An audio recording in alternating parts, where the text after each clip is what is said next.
Yo, what's going on, guys? Today I'm going to teach you guys how to upgrade to options on Robinhood, because a lot of people cannot figure this out.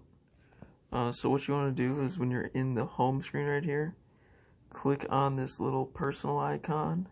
It'll take you over here, and you want to scroll all the way down to this.